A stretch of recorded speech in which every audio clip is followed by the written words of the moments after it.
All right, so this is Module 9, Introduction to Material Handling. Okay, Introduction to Material Handling. Okay, what is material handling? Let's talk about that. All right, what it I mean when I say material handling. Okay, material handling, and you guys keep this in mind. Okay, a lot of you possibly work in warehouses and on manufacturing, like assembly lines and the manufacturing companies or whatever. So material handling is the movement.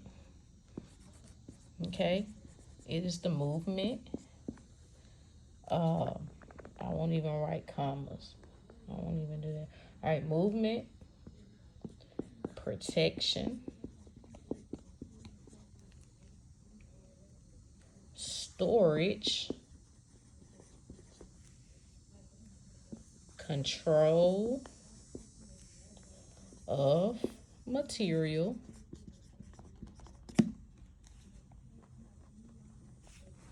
Let me just use my, all right, control of material,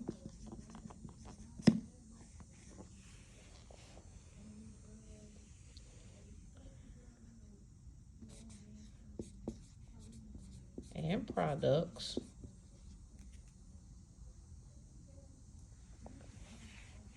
throughout. And you guys pause the video, if need be, but I'm gonna go ahead and continue. Okay, control of material, um, material and products throughout manufacturing. So throughout manufacturing, warehousing, distribution, consumption. So instead of going through all of these bullets, I just want you to know that material handling, this is a way to handle material when you have to transport it. Okay, transport it or move it from one area to another. Oftentimes, in warehouses and things of that nature, material is often heavy. Okay, so we have to have certain machines to do certain jobs. All right, and this module here is to address those jobs and how those things are transported, some of the safety precautions that must every worker must be aware of and place into effect in their everyday work. All right. So, number one, the first thing that we want to remember when we're moving material, when we're handling material, is before attempting to lift anything, okay? Before attempting, okay? When I say attempting, I mean before you think about lifting anything. When the thought crosses your mind, you even before you even think about, I'm sorry about that. All right, before you even think about moving anything at all, you need to first assess the situation. Okay. How big is your load? What is the rated capacity of it? Are people in the runways and on in the aisles? Okay. Are there other jobs taking place around you where they may be handling heavy equipment? Okay. Always assess the situation. Okay, before you attempt anything. Talk to somebody that works with you. Talk to a coworker. What do they think? Or a supervisor. All right, so that's the first thing first, okay? And if it's a big load, okay, I'm gonna leave this on the screen. Assess the situation. Now, if you have a big load and it's too big for you, can look at it and say, okay, that's a pretty heavy load. All right, like I said, ask your coworker, ask your supervisor. Better yet, ask for assistance. Okay, ask somebody for some kind of assistance. What is the best way that I can get this load moved? I've been told to move this load. Okay, observe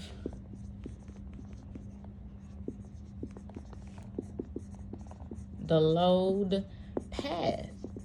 Are there any obstructions? Are there any jobs in the way? Are there any cords and kinks and anything running across that runway and any kind of path that you have to start and finish?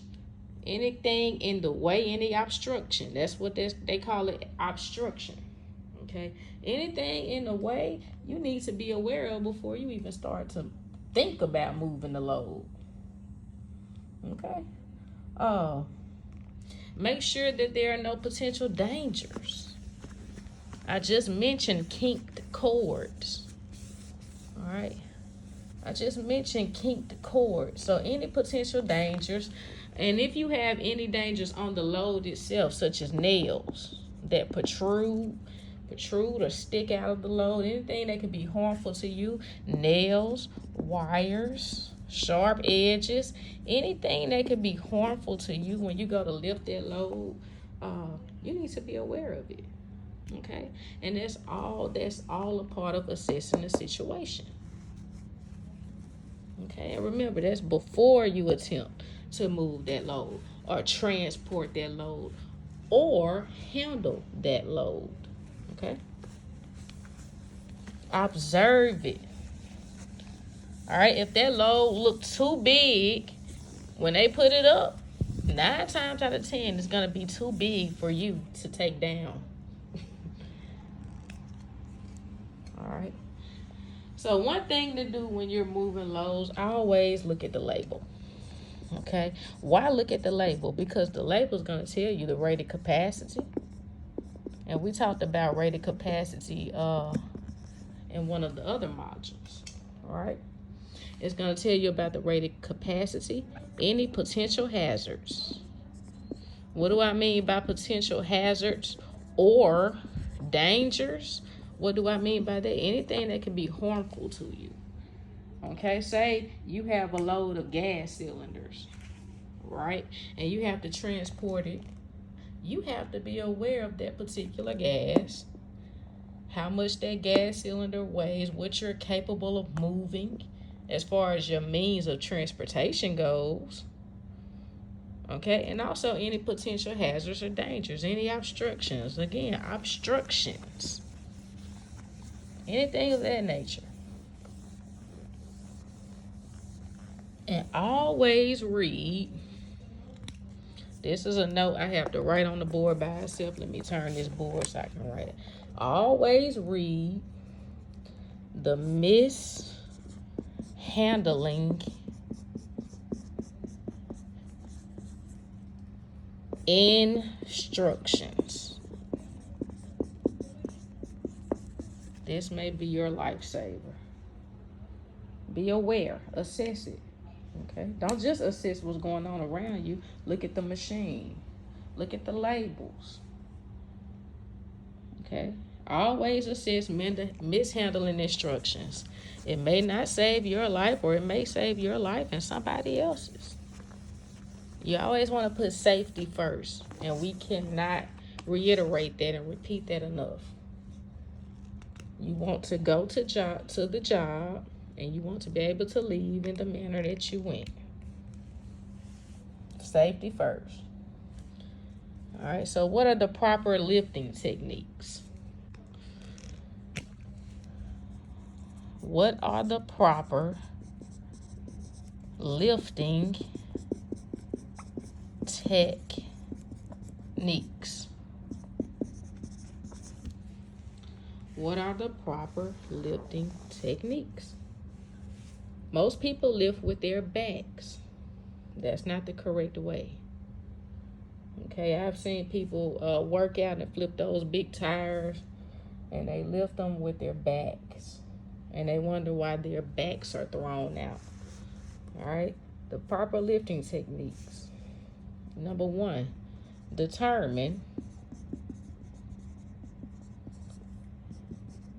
the weight of the load and know your limits. All right. Determine the weight of the load and know your limits. And we know that we need to do this first, because we've already talked about the importance of assessing the situation. Okay, we already know this. So those are elements that would be similar to assessing the situation. Okay. All right, as I stated earlier, lifting with your back. Yeah, that's not a good way to work out. All right. You want to make sure you have firm footing and you lift your knees and get a good grip. So you pretty much lift with your knees. Okay. So you don't want to lift with your back. Okay. You want to make sure you have firm footing. You want to make sure that you lift knees, not bend your back and extend your back and contract your back and extend it. Not like that. You want to lift your knees. All right. And you want a good grip. You want a good grip. And you want to lift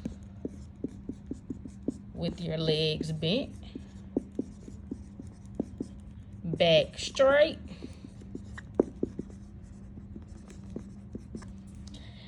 head up. Firm footing so you don't slip and fall on something. You can hurt yourself. You lift with your knees, get a good grip. Head up, legs bent, back straight. You don't want to blow your back out.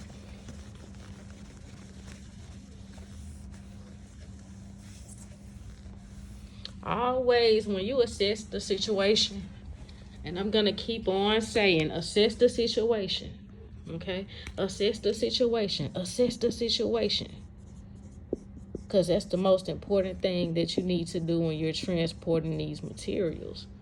All right? Assess the situation. You always check for objects that are explosive. Okay? These are hazards. Okay? If something can blow up, this can hurt you. Anything that can hurt you is a hazard. Okay? So what's a hazard? This is something that can hurt. Okay, if the gas mixes with another gas or another chemical, may explode. You want to be aware of every kind of aware of what you're doing so that you can maneuver in any kind of situation and be safe for not only yourself but those around you. Okay. Okay, so check for hazards. There may be explosive, maybe an explosive gas. You need to know what you need to stay away from to prevent that from happening, right? So when you're assessing the situation, not only are you checking for hazards, but you're also, if you have to move an overhead load, which is simply what it states here, a load that's over your head. Okay, you want to check for the people below you, beneath you. Anybody beneath you may be up high on what we call a scaffold. All right, and we'll get into that in a minute. All right, so when you're stacking loads, say you've assessed the situation and you're ready to stack your loads, right? You want to observe the following.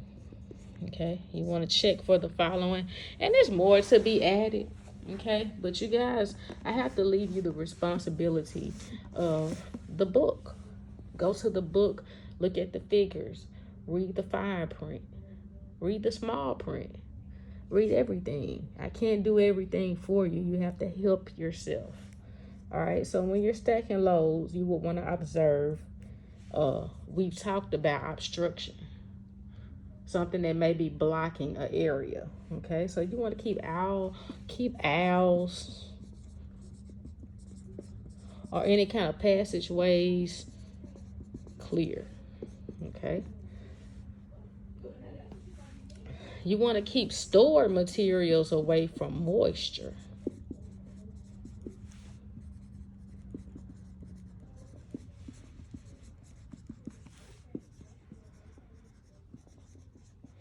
Okay, me being a welding instructor here, The rods, the 7018 rods, when they're wet, we can't use them.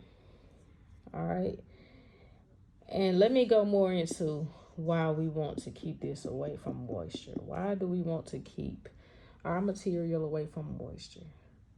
Okay, if you're working around metal, all right, you have to maintain a protective layer around whatever it is that you're moving. So you want to maintain a protective layer. You don't want anything to eat away at the potency of that material. Okay, so you want to maintain a protective layer. Okay, all right. And one thing to note about metals, okay, if you have moisture, you're going to have oxidation. All right. And one thing to note about metals is that metals are easily oxidized.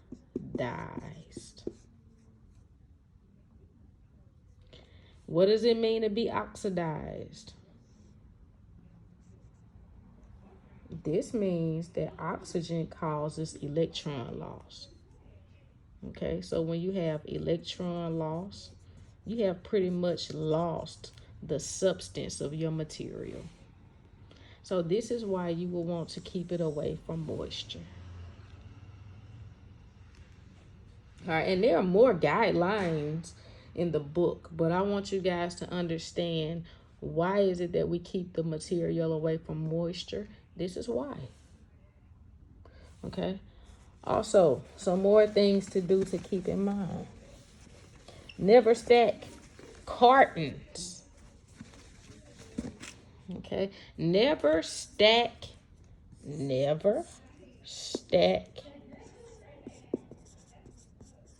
cartons 5 feet high. Refer to figure 2. Okay, that'll show you the picture. Also, materials that are light in weight, make sure that they're tied down, because the wind may take the material. So make sure that that's tied down. All right, and do not stack material of the same width. When I say width, this is what I'm talking about. All the way up. Do not do that, okay? Do not stack material of the same width all the way up. Okay? Don't do that.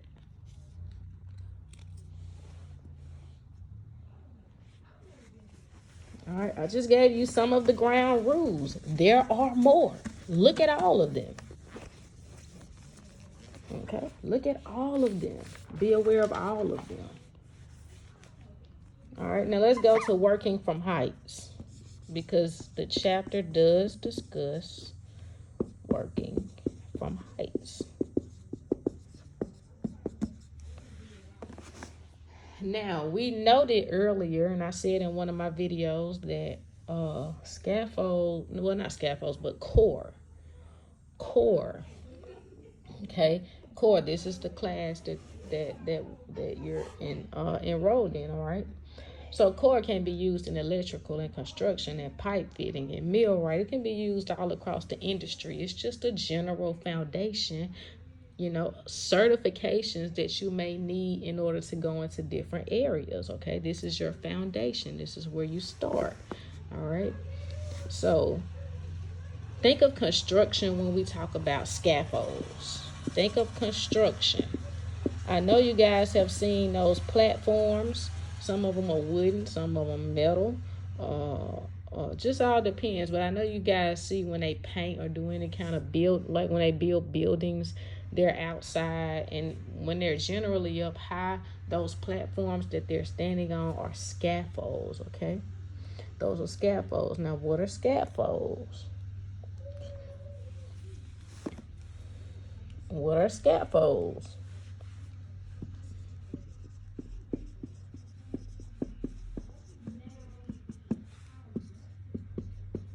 This symbol here means that this is one word, okay? Platform.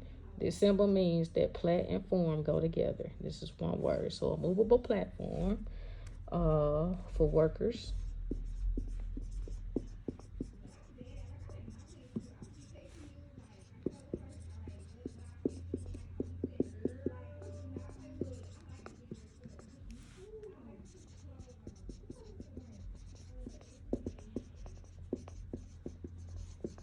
All right, scaffolds. All right, a movable platform for workers to stand or sit on when working from heights. All right, and I mentioned construction, right? That's generally when you see scaffolds. All right, there's a general rule about scaffolds. You can never stack material on scaffolds or runways. Never, never stack material on scaffolds or runways. Working from heights, all right? Never stack material on scaffolds and runways. Why is this? Why is this? You're working from heights, okay? And the more you stack material, the more kind of accidents may tend to occur.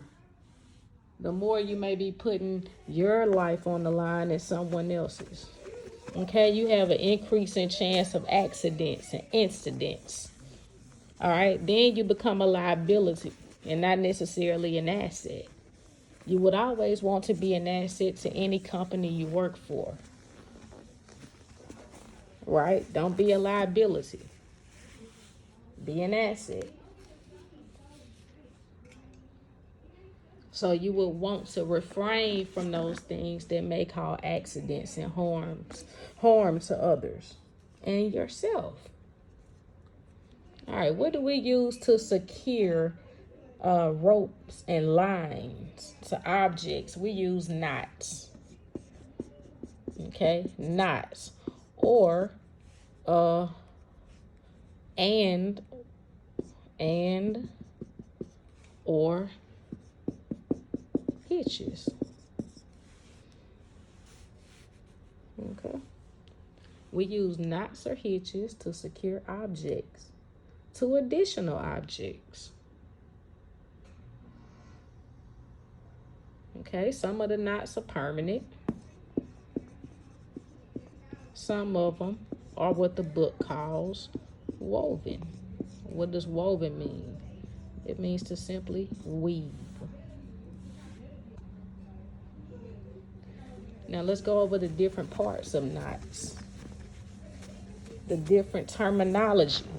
I'm gonna leave you guys the responsibility and the due diligence to go in the book and look at the pictures. Now what I'm gonna do is go over the terminology. Okay, so the shortening end of the knot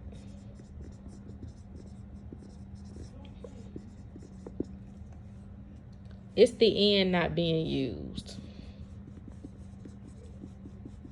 Okay, the working end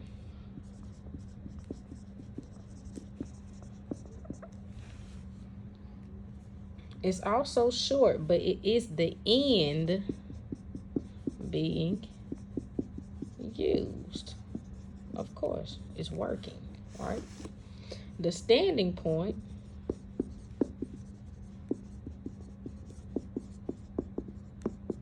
okay, it lies between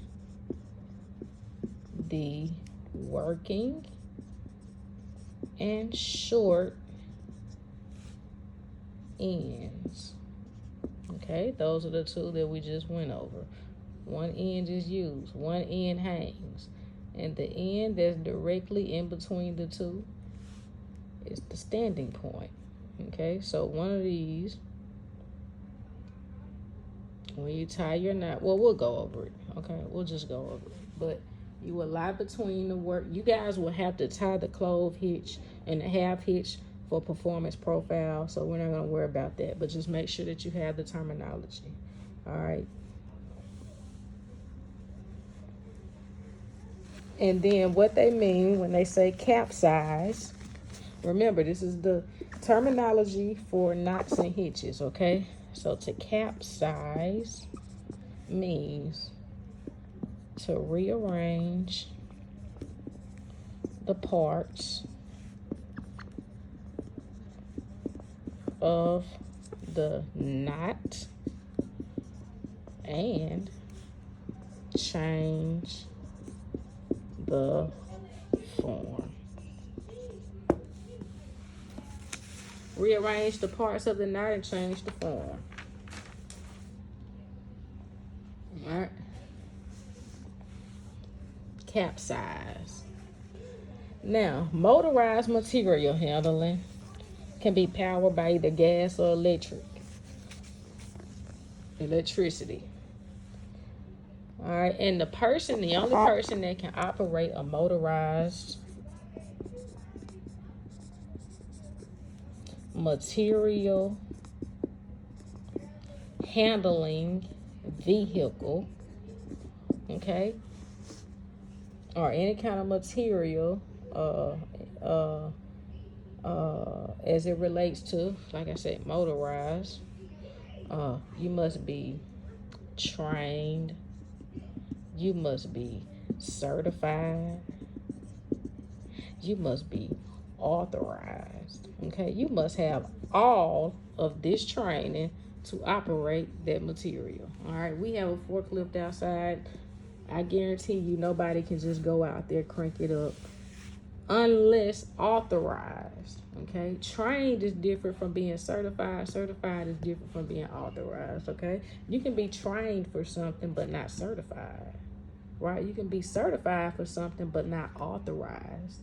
And this is where the chain of command comes into play, okay? As a teacher or as a social worker or a psychology, everybody has a boss, and you just go up that chain of command, and the higher you go, the more authorized you will be, okay? And you will tend that everybody has certifications and different certifications and training that, you know, those that don't have as much experience may not necessarily have.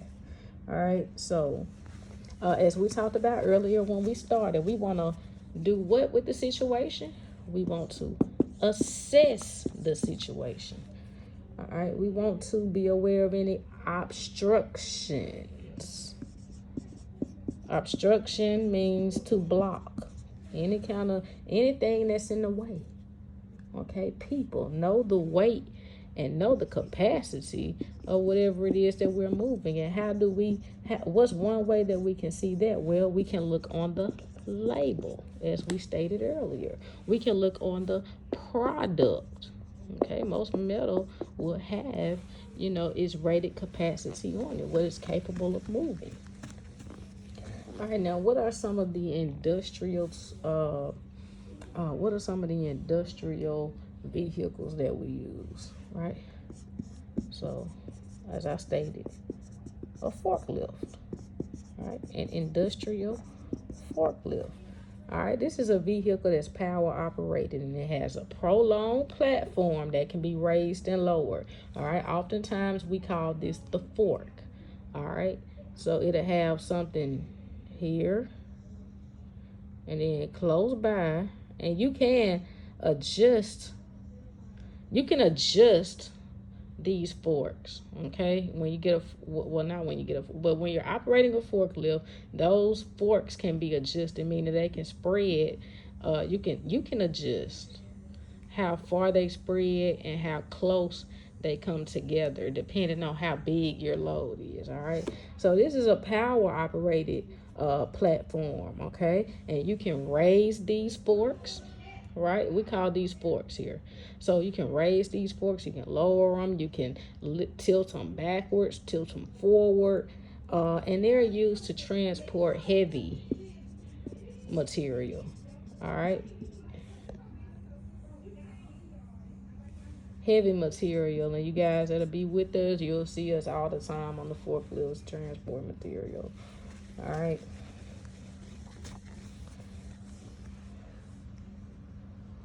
All right, one of the general rules that I want to go over, even when we're working in the shop. All right, you guys want to maintain a safe distance from the forklift. All right, you want to maintain a safe distance. When we reverse and when we bring the forklift around the shop, we blow the horn so that everybody is aware that, hey, the forklift is out here. Okay, that's number one. And before we reverse, we blow the horn. All right, so the first ground rule is all workers must keep a safe distance from the machine.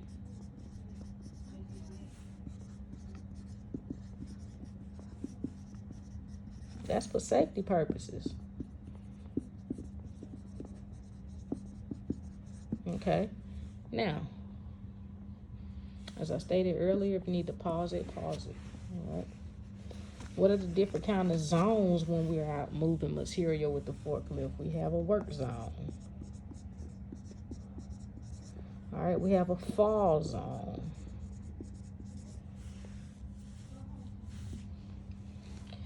Now, what is the work zone? What is the work zone? The work zone, okay, this is the area in which the machine may come in contact with objects or people, all right? So the machine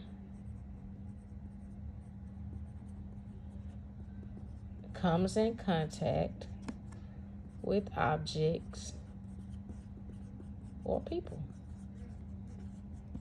Okay, anytime you're getting work zone, you think about your work zone. This is where people are working. All right, so of course they're gonna come in contact. All right, what's the fall zone? This is the area directly beneath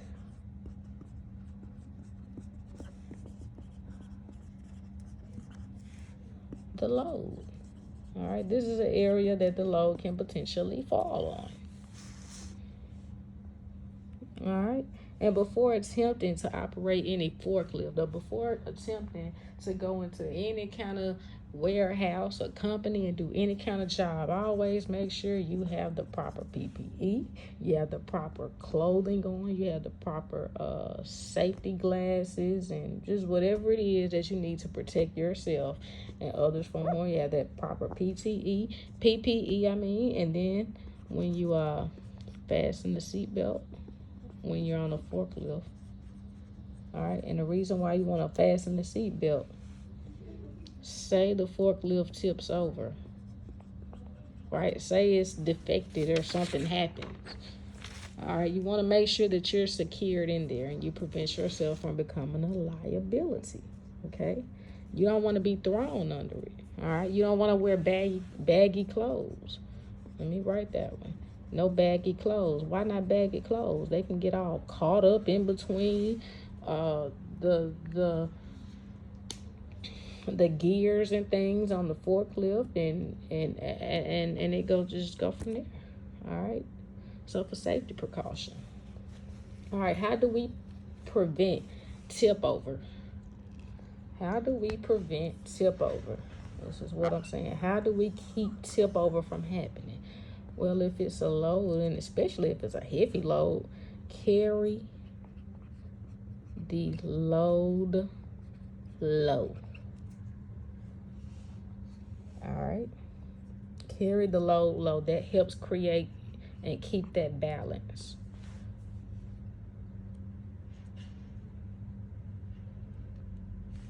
And you want to carry your load within the guidelines of the forklift.